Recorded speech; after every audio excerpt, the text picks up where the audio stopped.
počasí, kedy nie je vhodné ani psa vyhnať von, sa druháci, študenti na obchodnej akadémii Milana Hodžu v Trenčíne doslova napratali do prednáškovej miestnosti. Tentokrát to nebola klasická prednáška z matematiky či cudzieho jazyka. Bola to odborná prednáška o predmete s názvom Život, ktorú do tejto školy priniesla nezisková organizácia Voices. Prečo prišli medzi stredoškolákov a ako sú spokojní s ich záujmom, nám povedal organizátor Ivan Ježík. Ja som rodený Trenčan a veľmi som chcel začať robiť aj nejaké aktivity na školách a tým, že som vyrastal na Sihoti, tak mi bola obchodná akadémia veľmi blízka.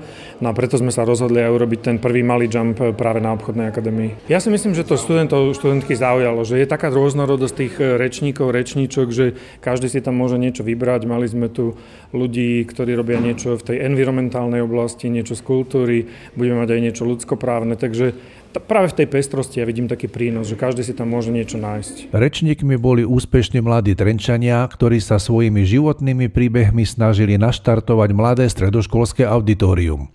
Prejavom spokojnosti publika na týchto konferenciách je potlesk. Ten si rečníci za svoje zaujímavé rozprávania právom zaslúžili. Boli spokojní? Som veľmi rada, že som mohla deckám vlastne ukázať, že sa veci možno dajú robiť aj ináč a že som stretla celkom zaujímavých ľudí, o ktorých som ani nevedela. Počas prezentácií vznikli situácie, keď sa na tvárach študentov objavil úsmev. Prezradili nám, ako sa im páčilo a či ich niečo inšpirovalo. Veľmi sa mi to páčilo, myslím, že je to pre nás veľmi inšpirujúce. Pomôže nám to urobiť si nejaké vlastné plány do budúcnosti a získame aj nové skúsenosti. Určite pre každého to má nejaký zmysel táto konferencia. Každý si z toho odniesie svoje, či už sú to pozitíva alebo negatíva.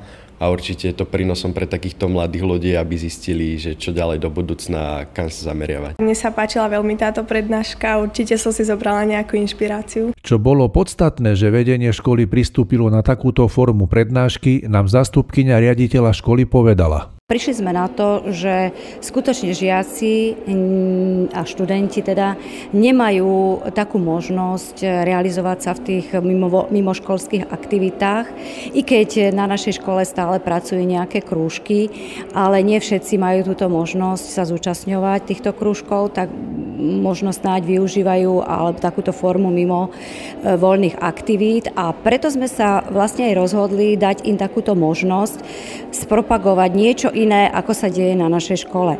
A myslím si, že je to aj veľkým prínesom pre našu mládež, pretože naša mládež využíva možno aj iné aktivity, ktoré by trebárs neboli pre nich až také vhodné a práve táto aktivita si myslím, že prispeje k ich nejakému ďalšiemu životnému smerovaniu.